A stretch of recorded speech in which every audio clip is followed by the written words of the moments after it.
بسم الله الرحمن الرحيم.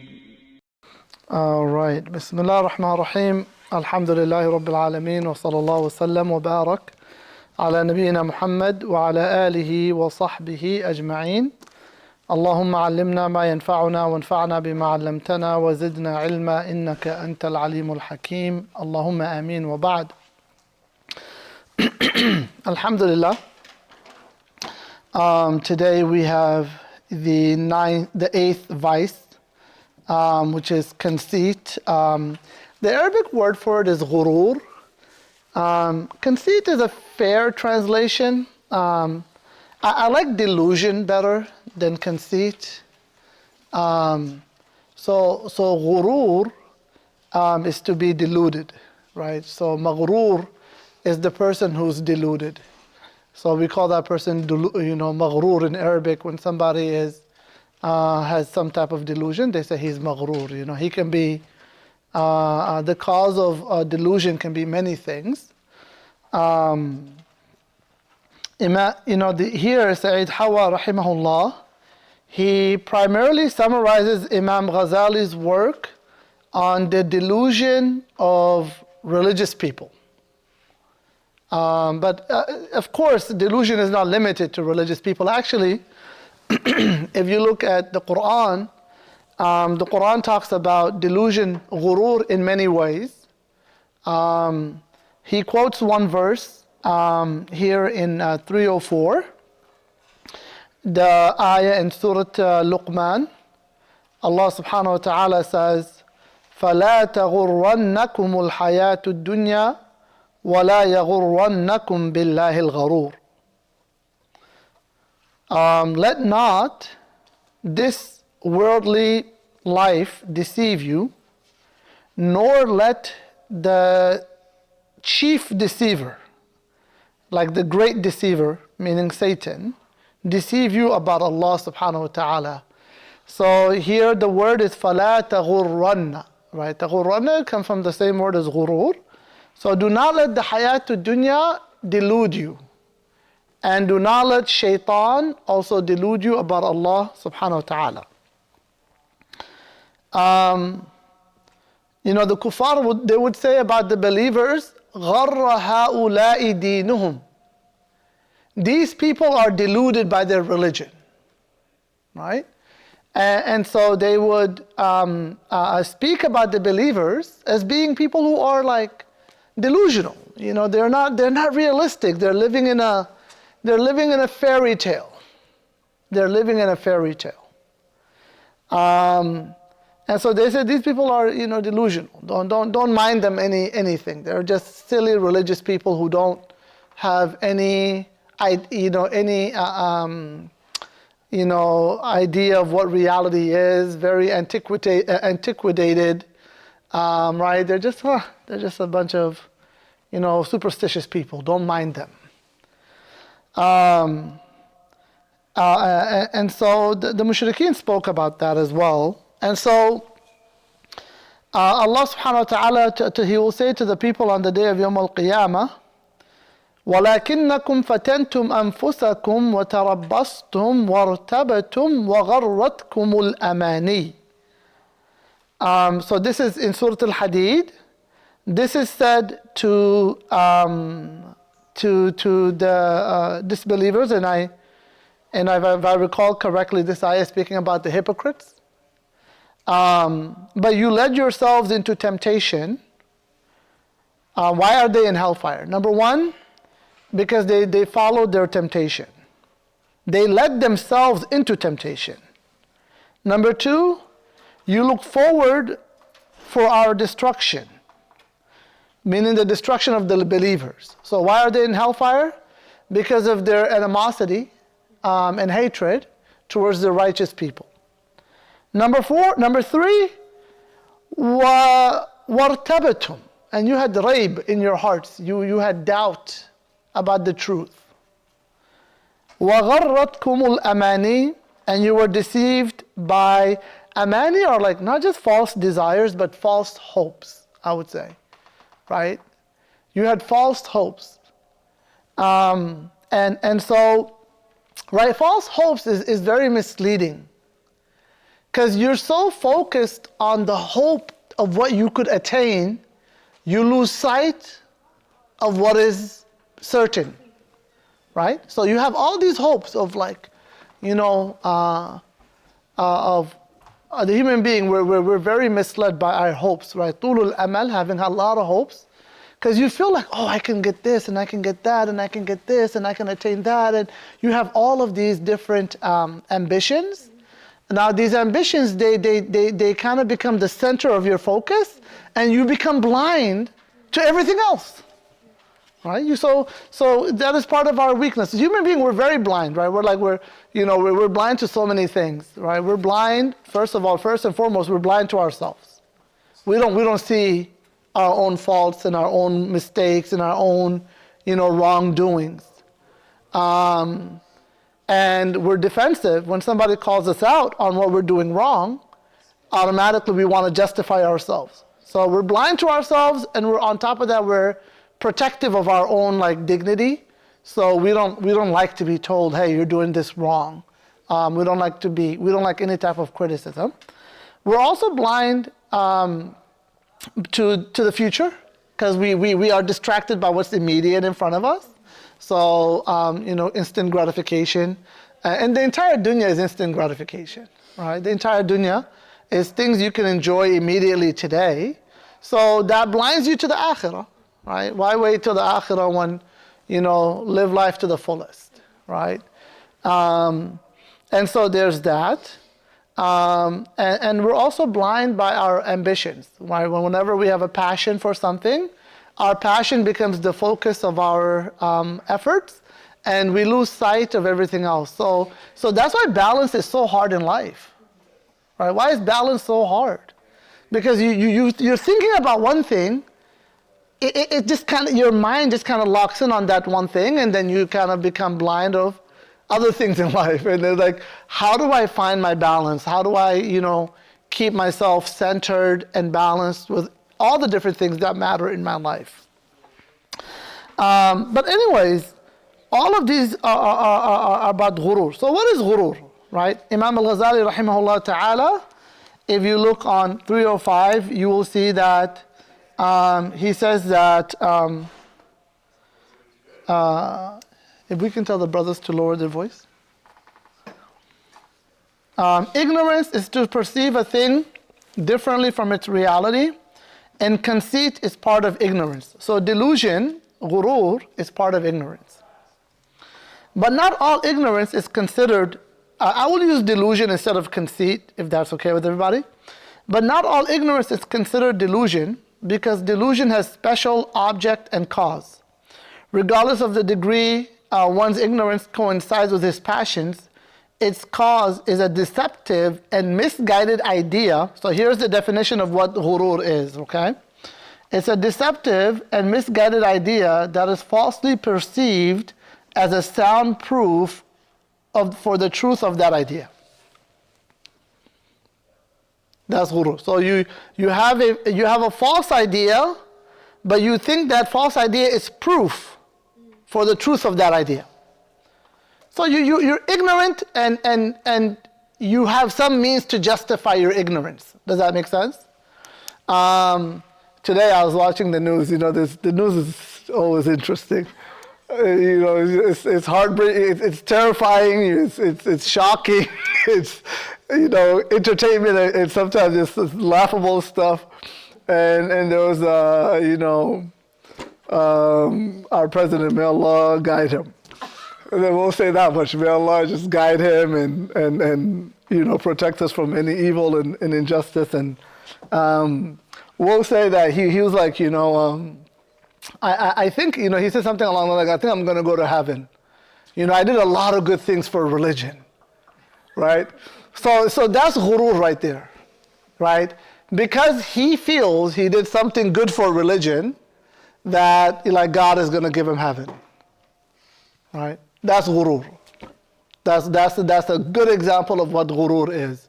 So you have a false belief, and you have something in your mind that tells you your false belief is actually correct. No, that's correct belief, and you believe that. So you're maghrur, you're delusional, right? So that's ghurur. So all people are in ghurur. We're all maghrurin, because we aren't fully aware of the reality. This dunya makes us, another word that's very important, this dunya puts us in a state of heedlessness, ghafla, right? And that's what we need to remember a lot. Because by nature, we're very forgetful. The name for human in Arabic is insan. And a lot of scholars, they say the word insan comes from the root word of nisyan, which is forgetfulness. So the human being, by nature, is a forgetful creature. So we become, we forget what is not in front of us and what we don't remember frequently. So that's why the entire Islam is just a reminder, right? Why do we need to remember? Why do we need to make dhikr? Why do we need to, right? Why is the Quran dhikr? Because we forget by nature. And so because we forget, we are deluded by what's in front of us. So we're deluded by wealth. We're deluded by the dunya. We forget that we're all on death row. One of the scholars said, we're all on death row. And Allah is the executioner. The one who gave us life is the one that put us on death row. And nothing stands between us and death except one command. But we have a sense of security like we're going to live forever. And we work for the dunya like we're going to live forever. Right? And so the dunya misleads us. The shaitan misleads us. Our impulses and our own nafs, our desire, our appetite misleads us and deludes us. So we're all deluded. We're all deluded. And those who remember are the ones who are truly aware of reality. And the reality is that Allah subhanahu wa ta'ala is our creator. And He created us to worship Him. That is the purpose for which He has created us. And that this world isn't a land or an abode of, it is a abode for trials. So it isn't the abode where we're trying to acquire, the perfect life. And our tragedies are not supposed to be barriers, but our tragedies are supposed to be opportunities to draw close to Allah. Our blessings are supposed to make us grateful to Allah, but we're like children, we see the lollipop, we don't think about who gave it to us. Right? So we become deluded by the ni'am, we become deluded by presents, by the gifts Allah gives us. Every gift Allah gives us, our health, our wealth, our power, our fame, our status with people, our children, whatever our accomplishments we have. All of these things make us deluded. And we don't remember the purpose behind these things. The purpose behind them is for us to be grateful to Allah subhanahu wa ta'ala. And so that's why we need to always make dhikr. And that's why the greatest dhikr is salah.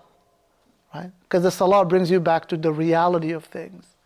Not the reality of the dunya, the reality of all things, which is that only Allah matters, and only your status with Allah matters, ultimately. That's why you have been created.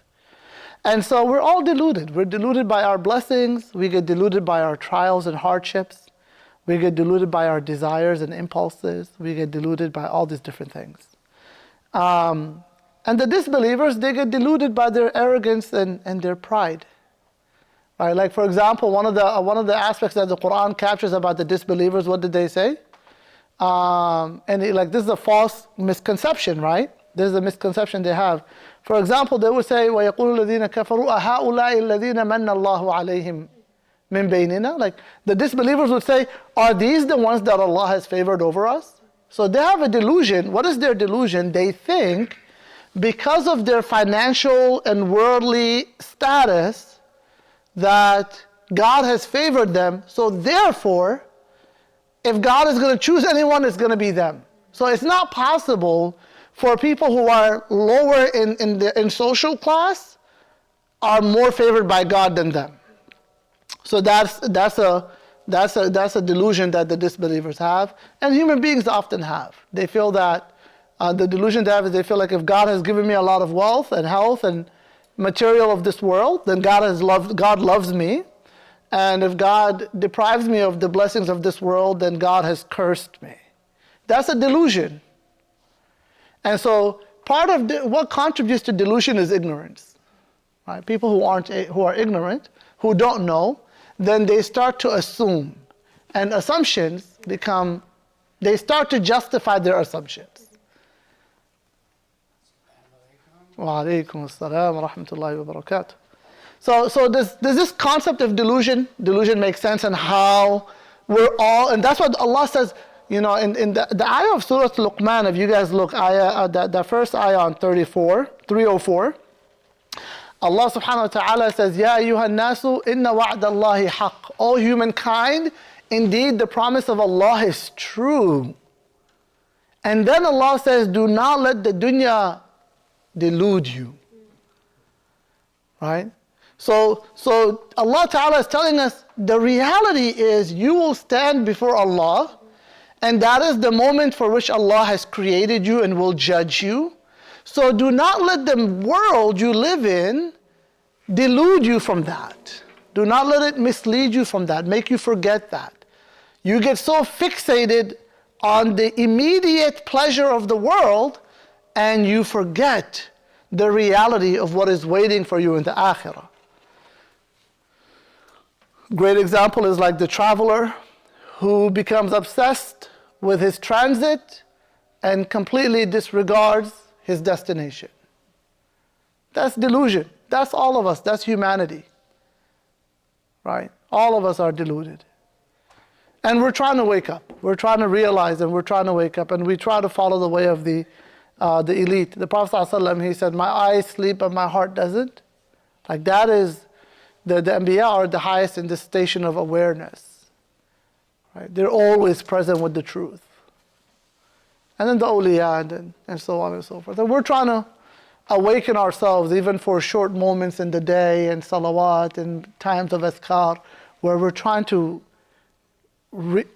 bring ourselves to the reality that exists, which is that this world is just a world of trials, and that the reality that we need to prepare for is our standing before Allah, and the reward of that day is what we should aspire for, and the punishment of that day is what we should be avoiding and terrified of. So again, all of this Imam al-Ghazali, like here's Imam Sayyid Hawa, he doesn't bring this up.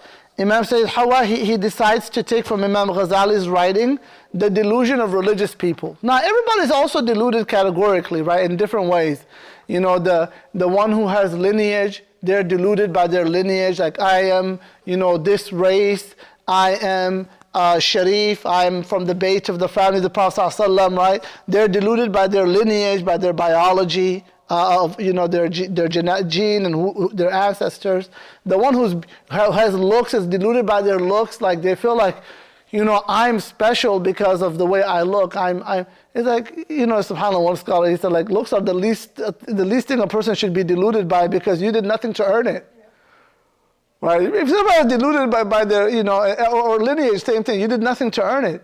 If you get deluded by your money, okay, maybe you work for it, or by your education and career, like, okay, you maybe earned, you worked hard for that. But you're deluded by your ethnicity, your skin color, your family, or your looks. It's like, you did nothing. So what are you deluded by? What have you accomplished?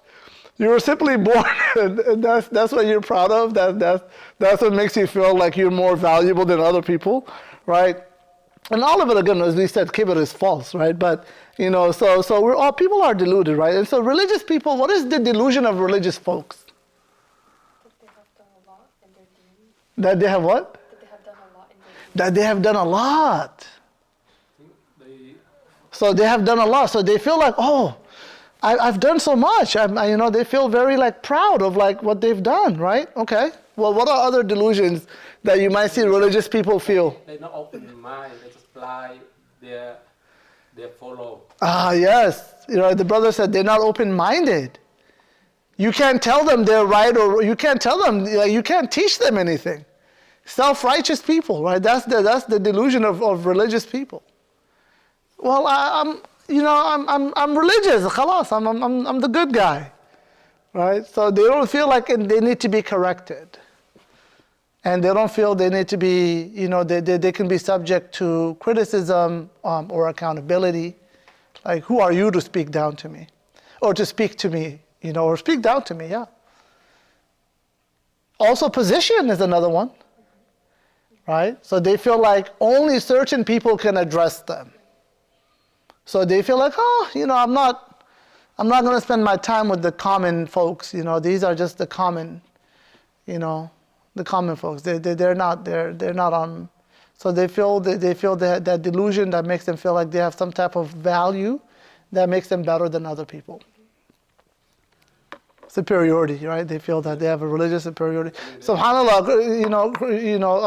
religious people deal with this issue, right? As Muslims, we believe, yes, in the truth, but we never treat anyone as less than us. We don't treat anybody as less. That's the deen. The Prophet ﷺ, he never treated anybody as less. Yes, the truth is, those who believe in Allah and His Messenger are the best of Allah's creation. But that's a matter of belief, right? But as a matter of treating people, we assume the best of people, and we have hope for people. We're not speaking to them from a space or from a position of superiority. But the delusion that happens with religious people is they speak down to people like, I'm better than you, you need to listen to me. And people feel that. Especially they follow like the mazhab. Yeah, sectarianism. Yeah, the brother mentioned madhabs. So one of the delusions of religious people is sex. They're very exclusive, like I'm the only guided group, everybody else is doomed to hell. The Christians were probably, one of the most notorious, probably the most notorious religion for sectarianism. They slaughtered each other ruthlessly. Inner wars, right? Constantinople, Istanbul, wouldn't be conquered without the inner wars by the Muslims if they were without the inner wars of within Christendom. And all religious people, Muslims are guilty of the same, unfortunately. Right? The Khawarij appeared, the Kharijites, and then you had other sects and groups that appeared. Right? And we have many groups and sects that appeared. And unfortunately, even today within Sunni Islam, sectarianism is a big problem, right? Every group, you have your Salafi, you have your Sufi, you have your Ikhwani, whatever term people take and groups they affiliate with. And everybody's kind of like, we're the rightly guided Muslims. And everybody else is like, and also, till today, subhanAllah, you often find preachers, people who are like well knowledgeable, and when they speak about, let's say, their opponents in opinion, they don't speak about their disagreement in a kind of a mutually respectful manner. They speak about how these people are X and Y and Z, and they're watering down the religion, and they're this, and they speak with a sense of, like, in a very derogatory manner. It isn't just purely intellectual, like, hey, you have a position, I strongly disagree with your position. Here are my reasons for disagreeing with your position. It's not just that. Unfortunately, even within very learned and highly respected, like Sunni scholars of Islam who have tremendous amount of knowledge, and I do not think I am even close to their level of knowledge. But I can observe when somebody is speaking in a very derogatory manner or in a very critical and harsh manner, versus somebody who's articulating, hey, I strongly disagree, and this is what I believe, and these are my arguments, and I think this is a very incorrect position, without attacking the person. I'm arguing against your position. I'm not attacking you or speaking in a way where I am angry at you, but rather I'm expressing that I believe strongly in my opinion. religious people are strongly deluded by their opinions, especially when they're very confident that they are right. When they're very confident that they are right, it's very hard to tell a religious person that you're not. So these are the delusions of what? Religious people. Right? Another issue, delusion of religious people is admiration, right? They're admired by people. So they feel, in a sense, like, entitled to that admiration. So now if they're not admired by people, it's like, why aren't people admiring me? What's wrong? Like, don't you guys appreciate your scholars? Right? We see this. This is true. This is unfortunately very true. Imam al-Ghazali, he speaks about this heavily in this chapter. Some of us, if you've read the reading, you're just kind of like, why is Imam al-Ghazali, rahimahullah, like speaking about this issue so passionately? He gives 24 categories of delusional religious people in their delusions. And he categorizes the scholars versus the Sufis, and then the ascetics, the zuhad, and he's like, all of these different groups are deluded by something, right? So we're going to read some of that, inshallah ta'ala, and try to see what Imam al-Ghazali rahimahullah ta'ala is trying to speak to. And this is real. And we speak about this so that we are aware first and foremost, and also act on this. That when we take this deen, we don't take this deen with a sense of that we're better or anything of that sort, but we really understand this deen correctly and work on applying this to purify our hearts from these delusions that is the delusions of the religious man. Samba, you had a comment or question? I was just curious about, do you think we have more of that right now, like in modern time? Do I think that we have more sectarianism in the modern time or more in the past? I think in the past probably worse. Yeah, I think sectarianism in the past was probably a lot more. I mean, we have some pretty tough, sectarianism that happens within Sunni groups, and then you have the militant groups, which is like, one of the worst forms of sectarianism, because it isn't now just like a matter of like intolerance, right? If I'm intolerant of your opinion, okay, you know what? That's an extremism. We can work on that through, education, awareness, building bridges, communication, things like that. Hopefully things will get better. But the moment somebody becomes militant in their intolerance and they start justifying the killing of other people, you destroy life as it is. People's blood becomes halal. You start killing people in their places of worship. You start robbing, taking people's properties. You start, it becomes a, spilling of blood. What sin is worse than the killing of taking of a life? The Prophet said a man is in, he has fusha fi deen, like min deen, like a man has leeway with his religion as long as he doesn't spill innocent blood. Like meaning you can always recover from a sin. You can always recover from a sin until a person spills innocent blood. Then at that point, it's like, how are you going to recover with Allah Ta'ala? How are you? So that's really the worst types of sectarianism when it becomes, militant.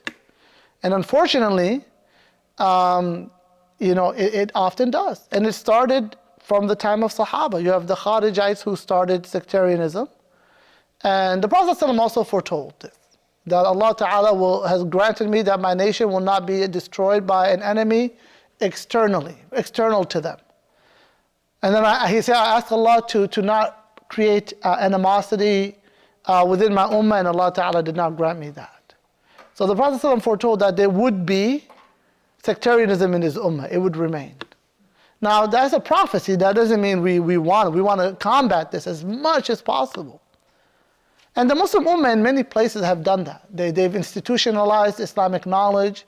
They've tried to unify Islamic education to make sure that there aren't, subgroups teaching their own version of Islam and radicalizing communities and things like that. So there have been a lot of efforts, how like Muslim states have tried to protect the Ummah from, radicalized groups. But that does happen today, but it has happened really bad in the past. We've had We've had a share of different groups of extreme sects that have appeared throughout the history of the Ummah. So, inshallah ta'ala, let's read some of what Imam al-Ghazali rahimahullah ta'ala is saying, and how we can benefit and apply some of these teachings, inshallah ta'ala, to ourselves. So, types of conceited people. He says, one group may have practiced and attained perfection and depth in both rational and legislative knowledge, while they neglected to preserve their own selves from committing sins and conforming to the acts of obedience to Allah subhanahu wa ta'ala. So this group, they have knowledge, but they don't act on that knowledge. Right? So this is a group of people that are deluded. They think that, okay, I've learned the deen, and that by somehow, the commands of Islam is not serious, or or they don't act on it for whatever reason, and this is a delusion for that person, and they have to understand that this is actually a curse for them, right? Like they what is it? They like there's so many hadith. The Prophet ﷺ said, like, if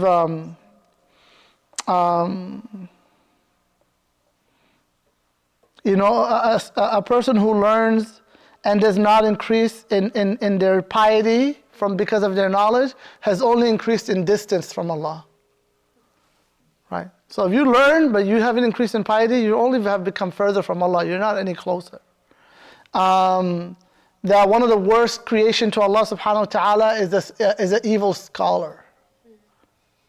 Right? So there's numerous ahadith that warns about scholars who don't act on their knowledge, people who learn and don't act. And so Imam al-Ghazali rahimahullah ta'ala, he speaks about that. And he quotes the verse here on 306. He says, rahimahullah ta'ala, إِنَّمَا يَخْشَى اللَّهَ مِنْ عِبَادِهِ الْعُلَمَاء. I'm just going to jump around because he does a lot of, he speaks a lot about different groups, and I'm just going to try to take a few sentences from each part. He says here, إِنَّمَا يَخْشَى اللَّهَ مِنْ عِبَادِهِ الْعُلَمَاء. It is only those who have knowledge among his slaves that fear Allah. It is only and I want you guys to think about this ayah, okay? Ponder over it a little bit. It is only those who have knowledge among his slaves that fear Allah. So if a person has knowledge but doesn't fear Allah, do they have knowledge? No. Does that make sense? So the definition of knowledge is the fear of Allah. It is said that the Fatiha of the Zabur, of the Psalms of David, is Ra'sul Hikmati Makhafatullah. That the head of wisdom is the fear of Allah. To be wise, to attain the greatest form of wisdom is the fear of Allah. So if you don't have the fear of Allah, you're ignorant. You haven't acquired any real knowledge. So the ayah says, it is only those who have knowledge among his slaves that fear Allah. So meaning if a person has knowledge but doesn't fear Allah, they're ignorant as someone who's unlearned. They're even worse, because they have the means. And that is why in the Quran, Allah subhanahu wa ta'ala likens the scholar who doesn't act on his knowledge like that of what? Two animals. A mule who carries a book on his head, on his back, but he can't benefit from it. مثل الذين حملوا التوراة ثم لم يحملوها كمثل الحمار يحمل أسفارا. The example of those who carried the Torah and then did not carry it is like that of a mule who carries scriptures. What good? I mean, they're just an animal. That's all they've accomplished by their extensive reading and learning and studying. And the other one is like that of a dog. That the one that learns and doesn't act on his knowledge is like that of a dog. So Allah subhanahu wa ta'ala really criticizes and rebukes those scholars who learn but don't act on their knowledge. May Allah ta'ala give us salvation. He says, Ibn Mas'ud said, fearing Allah is enough knowledge and not fearing Him is enough ignorance. Once Al-Hasan was asked about a certain matter, so he answered, they told him, our scholars of fiqh do not say this. He said, have you ever seen a real scholar? The scholar of fiqh who stands all night in prayer, and shuns worldly delights. On another occasion, he said, a scholar is he who does not conceal or wrangle. He spreads Allah's wisdom. If it is accepted from him, he thanks Allah. And if it is rejected from him, he also thanks Allah. Meaning a scholar has no self-interest. It isn't about his ego or his name or who he is. Thus, the scholar of fiqh is he who has comprehended the commandments and prohibitions of Allah Ta'ala, and he who knows what Allah loves and what He hates.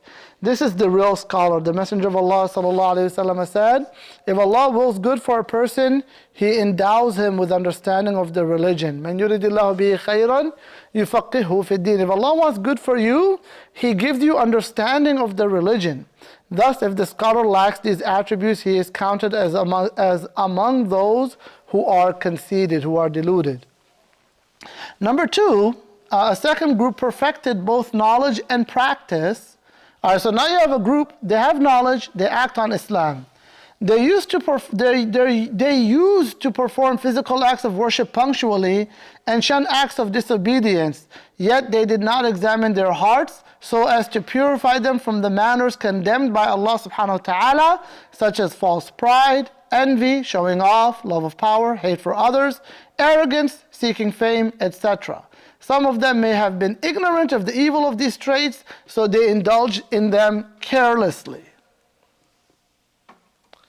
Is that clear? And this is very common, unfortunately. So these are people that learned Islam, they act on Islam, on the Sharia of Islam. Inwardly, they don't have knowledge about the vices of the heart. In the Sufi, sciences, they call this Sharia and Haqiqah. So they say Islam has a Sharia and Islam has a Haqiqah. What is Sharia and Haqiqah? Sharia are the laws, right? The laws of Islam. Haqiqah are the inward realities of the heart. And so they say, whoever من تفقه ولم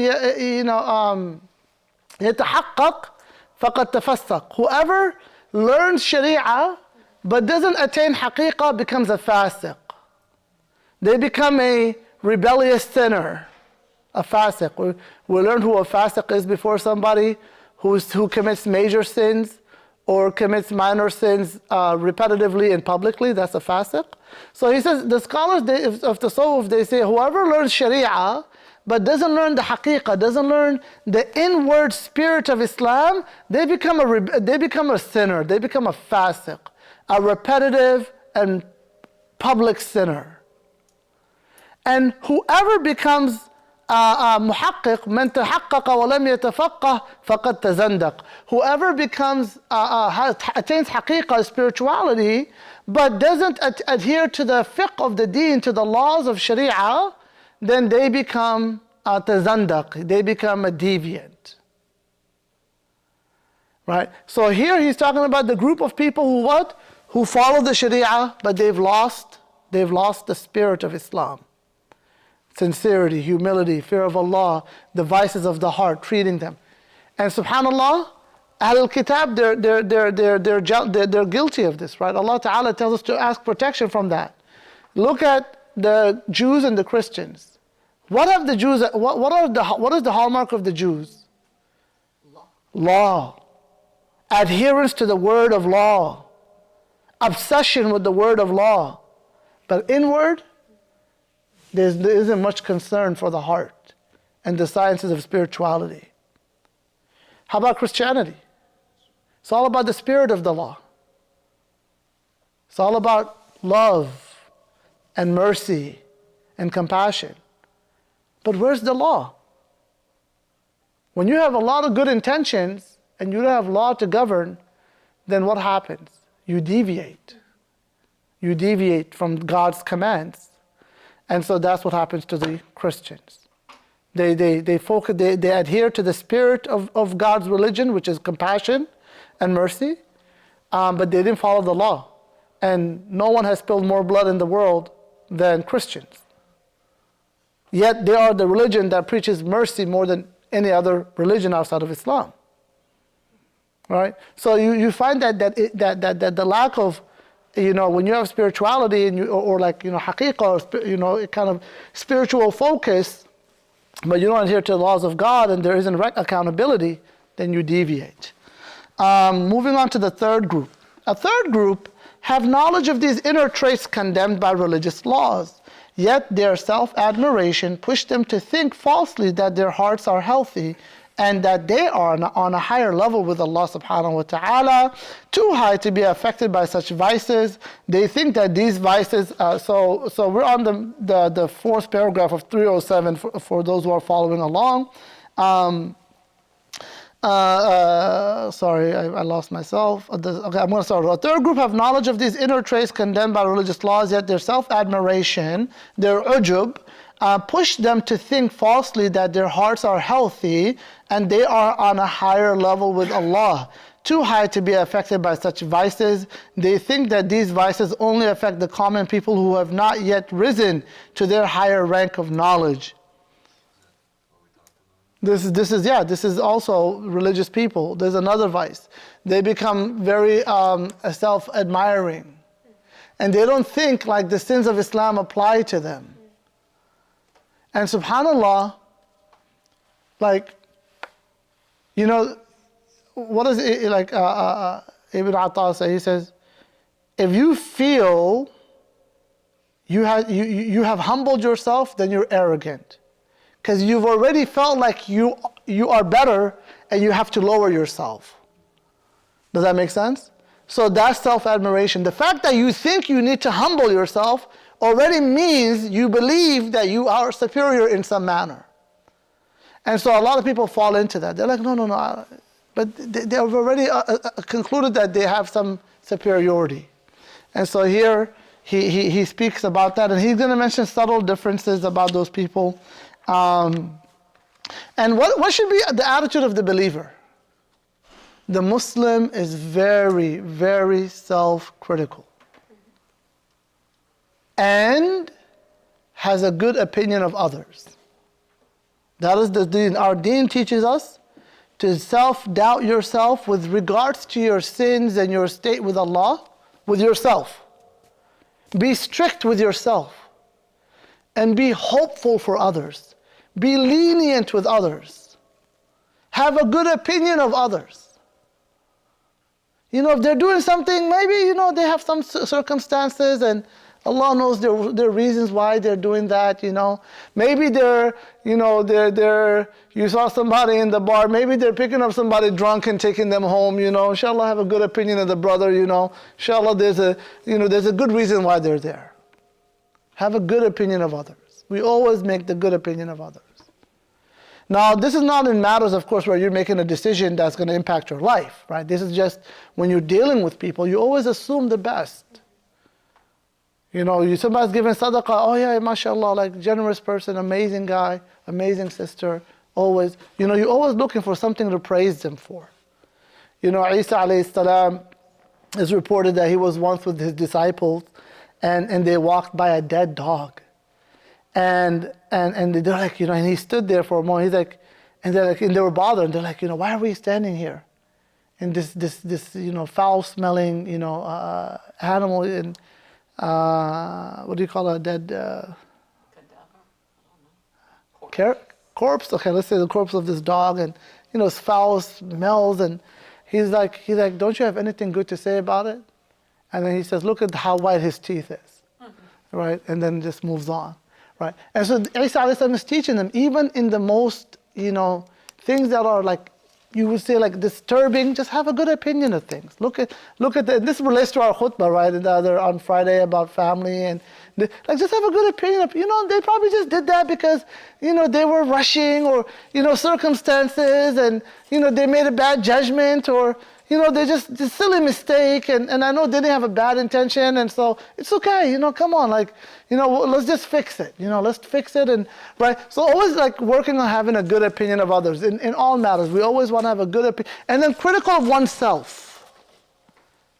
Because one fears their sin. They know, because we know what we're doing. We don't know what other people are doing. Right? So, Ya Rab, forgive me. Ya Rab, have mercy on me. Ya Rab, I'm forgetful. Ya Rab. Right? So focusing on the self. Today, unfortunately, we have a world that wants to correct the whole world, and not enough people are focused on correcting themselves, right? And so the believer is one that wants to correct himself more than they even with laws, Islamic law, our scholars, they say that when it comes to people, try to apply the deen in the most easy and laxed way possible. Use the minimum standard for people. With yourself, assume the highest standard. Does that make sense? For example, let's say, you want people to like go to the masjid, right? With yourself, first and foremost, adhere to going to the masjid. Be strict with yourself. I'm going to go to the masjid, X amount of times, for example. With other people, brother, just make sure you pray. Don't miss your salah. Do your best. You can pray at home. You can make your salah short. If you need to delay it, you can pray at the last minute. Just as long as you pray on time. If you miss it, make sure you make it up. And just ask Allah for forgiveness and do your best. With yourself, you hold yourself to a higher standard. Praying on time, praying in congregation, come into the masjid, pray your sunnah for yourself. But in the da'wah for other people, take it easy. Let the deen be easy as possible for the people. What did the Prophet ﷺ say? Yassiru wa la tu'assiru. Make the religion easy and do not make it difficult. Bashiru wa la tunaffiru. Give people glad tidings. The Prophet, what did he say? Whoever says La ilaha illallah enters Jannah. Look how he made it that easy. The bar is that low. Just say La ilaha illallah, enter Jannah. That's it. Give them glad tidings. Give them hope in Allah Ta'ala. But with himself, ﷺ, he would weep throughout the whole night. That's the standard of the believer. Very self-critical. Not in a way that's discouraging, but in a way there's a lot of accountability with the self. And with the other people, very optimistic and hopeful with others.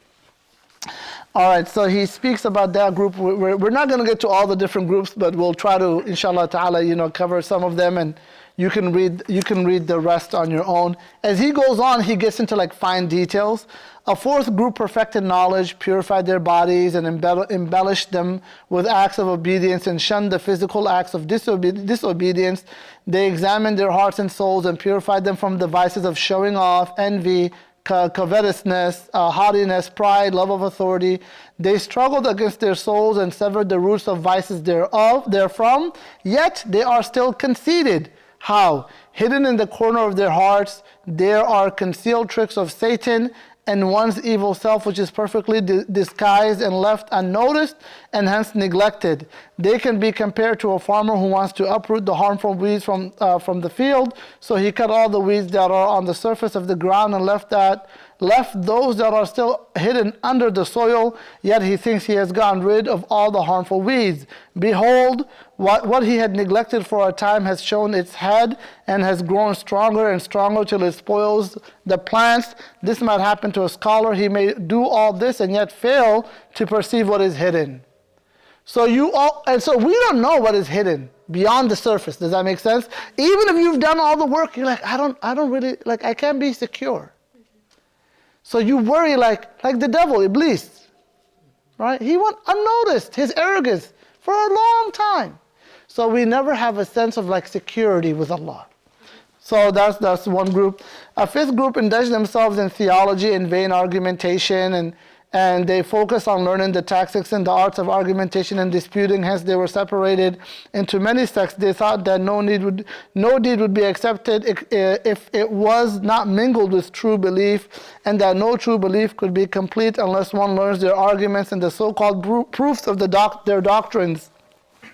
I'll say this, Islam is simple. I know I taught the Aqidah Tahawiyah class, but all you need about belief in Islam is the 6 pillars of Islam. You believe in it, you believe in La ilaha illallah Muhammad Rasulullah, you're done. You've met the requirements, you have the creed of the Quran, what the Quran tells you to believe about Allah, your Aqidah is good. You don't need to teach Aqidah Tahawiyah for somebody to be a good Muslim. I teach it because I want to teach it on a more intellectual level, but it's not required. We don't need to learn all of the intellectual and arguments and all of the rational and debate. We don't need to learn all that. Now, it's encouraged that you learn all that, but it's not a requirement. If a person says, I believe in the 6 pillars of Iman, I believe there are 5 pillars of Islam, I believe in La ilaha illallah Muhammad Rasulullah, khalas, they're Muslim, that is sufficient. And they have the general beliefs of Islam, that's good enough. They don't need more than that. Keep Islam simple. And so these people, they overcomplicate Islam with these deep, theological issues. And I can't get into all of this. I will move on. Because he talks about, like, during Imam al-Ghazali's time, there was a lot of delusion. There was a lot of ghurur within religious groups. The scholars, even the religious groups were different institutions. So you had the ulama, and then you had the scholars who were trained in the sciences. And these were the scholars were like the celebrities of society. If you read Islamic history, you have the umara and you have the ulama. You have the governors and you have the scholars. Those are the two groups that wielded power. So the scholars were very powerful people in society. And so Imam al-Ghazali, he's speaking to the but to an audience of scholars that in a time where being a scholar gave you a lot of prestige and advantage and clout. And that's a lot of the audience he's talking to is that type of audience. And then you had the other group of people who were ascetics. They're like, we want nothing to do with the dunya, dervishes, they're just giving up the whole world. We're just doing ibadah. All of you are misguided and busy with the world. And so they saw the scholars as being less than them because they've given up the whole world and they're just worshiping Allah. They've attained enlightenment. They've attained spiritual enlightenment. Does that make sense? So you had those group of people who were looking down at these groups of people. So Imam al-Ghazali, he's criticizing all of them. He said, you're all deluded. Right? This is all delusion. If you think your group is better, or you're using the deen for dunya, or you're assuming these people are less than you, or you're doing this or you're doing that, all of this is delusion. The Sufi are deluded, the Zuhad are deluded, the ulama are deluded. This isn't the way of the Prophet ﷺ. We need to come back to the original teachings of this deen. That's why he called the revival of the Islamic sciences. Because he saw how religion was being malpracticed by the religious folks. Does that make sense? So that's why he kind of elaborates kind of extensively on these issues because of what was going on at his time. I enjoyed these details. I hope for you guys the context is interesting. But one thing I do want to add that I sometimes see that in our and he mentions it here is that, of course, we've talked about religious people who obsess with the law and neglect the spirit of the law. Unfortunately, we have Muslims who are vice versa, who are kind of like, only God can judge me. I have God in my heart, and like, who are you to judge me? Who are you to tell me what's halal and haram? And that's true, but also there is a sharia. We have to hold ourselves accountable to the sharia. So just because you have the right intentions, it isn't a reason, or it doesn't excuse you from adhering to the Sharia. So the reality, all of this, the balance comes back to, hey, whoever becomes spiritual without the law will deviate. And whoever becomes overly excessive with the law without the spirituality will become a sinner. And we need to True Islam is to learn the laws inwardly and outwardly. To refrain from the haram. To not commit, rebellion against one's parent. To not drink khamr. To not fornicate. To not commit theft. To establish the 5 prayers. Not to establish the 5 prayers on wishfulness, as Allah commanded, as the Prophet ﷺ commanded, to learn halal and haram. How do I earn halal money? How do I avoid haram money? Adhere to the law that God has given you. Whoever says, I have good intentions and only Allah knows my intentions and I don't need to concern to myself over the law, it's also a form of delusion, because they've created a belief about God's religion that the Prophet ﷺ never taught. The Prophet ﷺ never said, your intentions are it, and don't worry about the law. That wasn't the message of Islam. That wasn't the message of Rasulullah. Rather, the Prophet ﷺ, he saw a man make wudu, and he saw the man's heels were still dry. An authentic hadith in Sahih Muslim. He saw the man's heel was still dry. The Prophet ﷺ said, "Waylul lil a'qabi min an-nar." Woe to the heels from the fire. Like even that type of that small form of negligence could put one in great risk. The Prophet ﷺ said, a man might say, وَإِنَّ الرَّجُلَ يَتَكَلَّمْ بِكَلِمَةٍ مِّن سَخَطِ اللَّهِ لَا يُلْقِي لَهَا بَالًا. A man might say a word from the anger of Allah, and he doesn't give it any attention. فَتَجُرُّهُ سَبْعِينَ خَرِيفًا فِي النَّارِ. And so it drags him into the hellfire for 70 years. So the Prophet ﷺ is warning that, hey, your deeds are by your intentions. And if you say La ilaha illallah, you will enter Jannah. But there's a Sharia, and the Sharia, God will judge you by it. And so it's important that you understand that just because you have good intention, that you can avoid the Sharia, that's not valid. And so really follow in the prophetic way. And so Imam al-Ghazali, he gives an analogy in somewhere else. He says the example of the one who thinks they're like they're accepted or forgiven. We're out of time. We're running out of time, so I'm going to leave that analogy. But does that make sense? Really, all of this delusion comes down to two things: adhere to this deen outwardly and inwardly. Learn the inner sciences and learn the outer sciences. Do not become complacent. Do not delude yourself. Do not base your religion on assumptions. Base it on knowledge. Does that make sense? That's really what it all comes down to. Unfortunately, subhanAllah, in this modern time, like, Muslims' ignorance of Islam is truly sometimes just really heartbreaking and really disappointing. And you wonder, like, why are we in such a state of weakness? Because, like, we're wishful with our deen. We're not really, like, taking it serious. And so we as an ummah have to understand that we need to stop being wishful about Islam and assumptuous about the deen. We need to take this deen serious, completely, holistically, in and out. When you go to Eid, you see all sorts of just shocking things. People who come to pray, people who nobody's listening to the khutbah, adab, people praying without proper covering with salah, people just not praying with wudu. I've seen it. It's like, I just have God in my heart and Allahu Akbar. It's like, what is going on, guys? Like, are we that careless? Like, don't we know our deen has laws? Don't we know there's a Sharia? Don't we know how the Prophet ﷺ preached about these laws? Like, we need to really integrate the deen together. And this is just really basic things, but there's really more complex things happening within the ummah. And so he speaks about that. I wanna share the remedies that he gives.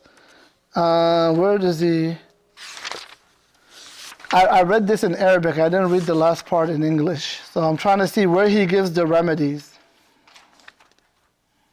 Yeah, he says, okay.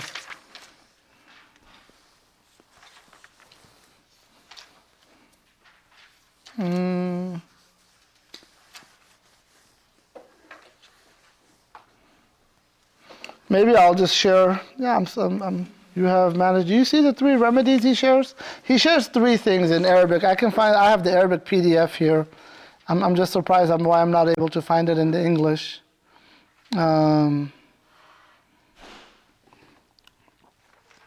Yeah, right before the end here, he says, فإن قلت قد قربت الأمر وأما العقل, and he says the intellect, huh?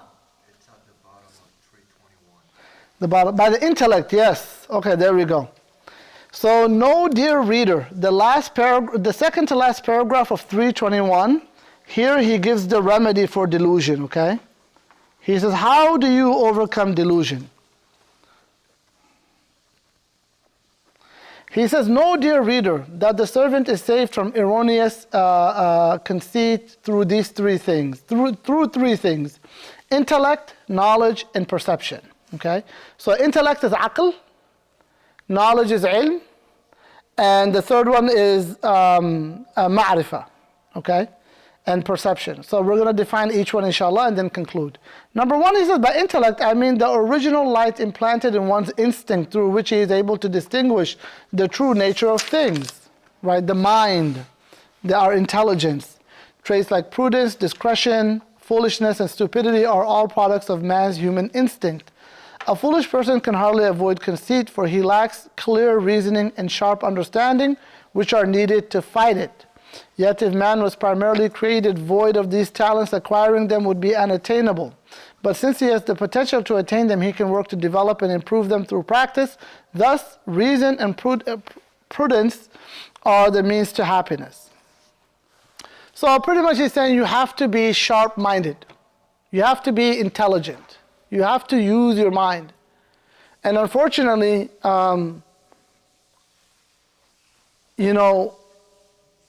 traditionally our scholars, they used to really focus on the sciences of logic and philosophy. They really would. They would talk about rhetoric, mantiq. They would learn language, adab, and balagha, and poetry. So he's saying you want to have a sharp mind. You want to be a critical thinker. You need to develop your mind and be a critical thinker. Because if a person cannot think sharply about things and cannot think critically about things, then they're bound to have false assumptions. Does that make sense? Right? Why do people have false beliefs or false assumptions? Because there are gaps in their understanding. And when you try to reason with them, they can't see those gaps. So he's saying you really need to think about things critically and be sharp. Number two, he says knowledge. I mean that man should learn about four things: his Lord, his soul, his Lord, his life, and the hereafter. He should perceive himself as a poor slave who is humble and alien to this world and its bestial desires. Right? Because by nature, subhanAllah, one of the scholars, he said, we're spiritual beings in a physical body. So by nature, we're spiritual beings. Allah created us as ruh first, and then placed us in the bodies. And so understand that this worldly life, it isn't the essence of who we are as servants of Allah. These are the trials that we're tested with, not the purpose or the nature by which we're created for.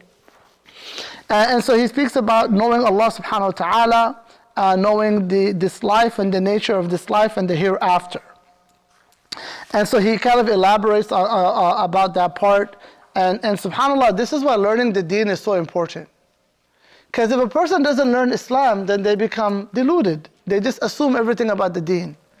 And then the last thing he says, by perception, I mean perception of the way that leads to Allah subhanahu wa ta'ala, the things that draw one near to Allah ta'ala or distances him from Allah, as well as knowledge of the pitfalls, faults, and hardships of the way.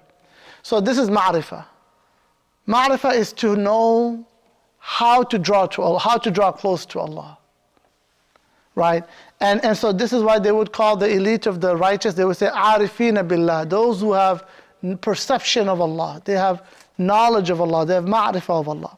So he's saying you also have to learn ma'rifah and work on, this is the spiritual sciences of Islam. So one is learning, just being sharp-minded, develop your mind. For those who are in school, youth, learn mathematics, learn language, learn literature. Like a lot of people, they go to school just to become a good employee. Right? Like you learn a science, you learn how to do a job, but those aren't the sciences that actually make you an intelligent human being. The arts are what make you an intelligent human being, the liberal arts. Right? Learn writing, learn literature, learn art, learn history, sociology, psychology. These are the things that develop your intelligence as a human being. Learning a STEM degree, getting a STEM degree or a technical degree or whatever it is, these are just making you a good company for these corporations, right? They're like, how can we get the maximum amount of production from our employees? Well, go to college, pay a lot of money to go get that degree, and then come here and make a lot of money for us, and we'll give you some crumbs from the dollars that you make for us. And they've reduced your education to what? How much money you can make for them.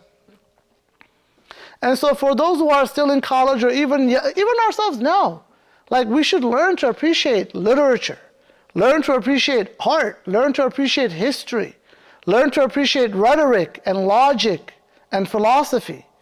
Of course, within the level of knowledge that we have, right? Don't explore something that you are yet, especially in philosophy, because it can, if you don't have the sciences to make sure that you don't confuse yourself, it can be more harmful than beneficial, right? But you can learn the philosophy of education, which is really, I took philosophy of education, and it was one of the most eye-opening classes I've ever taken in my undergrad studies. It was really, really, like, I was very grateful for that course. Right? So learning these sciences, I remember one sheikh, he, like one of the scholars he's quoting, he's a Western scholar, he said, like he would speak about Shakespeare in American English literature, and he's an Islamic scholar in theology and in theology primarily. But he said, like, he was so impressive. He could quote English literature with such detail and depth. And I never assumed that he had that type of knowledge. I thought he was just like a scholar of theology. But these are the type of Muslims we want to be. We don't want to be just like, because when you develop your mind in all these different sciences, you become good at math. Because math teaches you quantitative reasoning, very hard objective reasoning. How things build up to things. That's why math is a prerequisite in school, because it develops your thinking. Right? And so it teaches you quantitative reasoning. Writing teaches you qualitative reasoning. All of these things are important to developing the mind, so then the mind can understand the deen in a very holistic and correct manner. And the deviant groups that have deviated are usually people who are only fixated on the Islamic sciences, but they're ignorant of the different other sciences, of language, of history, of sociology, of human psychology, of da'wah, human development. They don't understand these things. So they think simply the world is black and white. Allah said, the messenger said, do what you're told, or otherwise off with your heads. You know, subhanAllah, they have a very extreme understanding of religion. Why? Because their knowledge is so limited. So as Muslims, we don't want to just learn the deen. Even when raising our own children, we want to teach our children to be dynamic in their thinking. Can you write well? You know, I teach weekend madrasa to my teens. I don't lecture anymore with my teens. With the older adults, we're learning a lot of like deeper stuff. So, and also limit our time. But with my teens, I read and I'm like, all right, let's discussion. What does this mean? What does that mean? Explain that to me. Put it in your own words. Give me a paragraph. Summarize what he said. Apply it. Teaching them to really think about the deen and critically think about it and apply it, rather than memorize it. But no, unfortunately, our madrasas, all we do is memorize. Right? So even as parents, we don't want to just raise kids who are simply memorizing information. We want them to think about these things critically, and we want them to be writers and readers and have knowledge of all of these different sciences. And so all of that is part of avoiding delusion in religion. Otherwise, you get religious people, all they do is memorize Quran their whole life. They grow up and they think they're the most pious people in the world and everybody else is condemned to hell. Or when they get in the real world, they don't know how to act with the real world. They're like, oh, stay away from the kuffar. You know, they're just terrible people. We just need to stay in our Muslim communities. Why? Because they've never had exposure. So they have a very diluted understanding of what religion is and what the world is and how to interact with the world, right? And so we ask Allah subhanahu wa ta'ala to grant us understanding of deen, to protect us from the delusion of ourselves and the delusion of this world and the delusion of the shaitan. We ask Allah to make us people who are enlightened with iman and understanding and aql and ilm and ma'rifah. Allahumma ameen. وصلى الله وسلم وبارك على نبينا محمد وعلى آله وصحبه والحمد لله رب العالمين.